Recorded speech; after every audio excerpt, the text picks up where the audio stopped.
ఒకతనికి జీవితాంతం వంట చేసి ఇతరులకు దానం చేయడమే అతనికి చాలా ఇష్టమైన పని. ఒక గ్రద్ద ఆకాశంలో తను తినటానికి ఓ పామును పట్టుకుని వెళ్తూ ఉంటే పాము నోట్లో నుంచి ఓ విషం చుక్క జారి వండుతున్న అన్నంలో పడ్డది. చాలామంది ఆ భోజనాన్ని తిని చనిపోయారు. ఆ దేశపు రాజు ఇతన్ని అన్నదానం చేయడం మానేయమని ఆజ్ఞాపించాడు.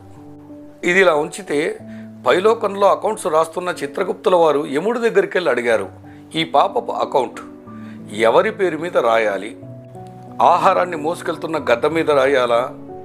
విషం చుక్కర జారవిడిచిన పాము మీద రాయాలా? విషాహారాన్ని వడ్డించిన ఇతని మీద రాయాలా? చెప్పండి యమధర్మరాజు గారు అని అడిగారు. అందుకు యమధర్మరాజు గారు నవ్వుతూ చెప్పారు, అన్నదానం చేస్తున్న అతనిది పుణ్యం అకౌంట్లోనే రాయండి. పాపం గద్ద తన భోజనాన్ని తీసుకెళ్తోంది, దానికి కూడా పాపం కాదు, దానికి కూడా పుణ్యం అకౌంట్లో రాయండి. పాము చావు బతుకుల్లో ఉంది, తనకు తెలియకుండానే ఒక విషపు చుక్కను జార విడిచింది, అందులో పడింది, పాము అకౌంట్ కూడా పుణ్యంలోనే రాయండి అని చెప్పారు. మరి అన్నదానాన్ని ఆపేసిన రాజు మీద రాయమంటారా అని అడిగారు చిత్రగుప్తుడు. కొంతకాలం విరామం తీసుకోమని చెప్పాడు యముడు చిత్రగుప్తుడికి. కొంతకాలానికి రాజుగారు పర్మిషన్ ఇచ్చారు. ఒక వృద్ధ దంపతులు ఇద్దరు నడుచుకుంటూ వచ్చారు.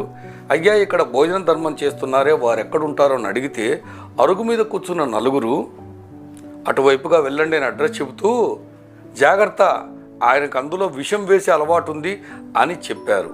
ఇప్పుడు యమధర్మరాజు గారు స్పందించారు, ఈ నలుగురి మీద పాపపు అకౌంట్ రాయండి అనేసి.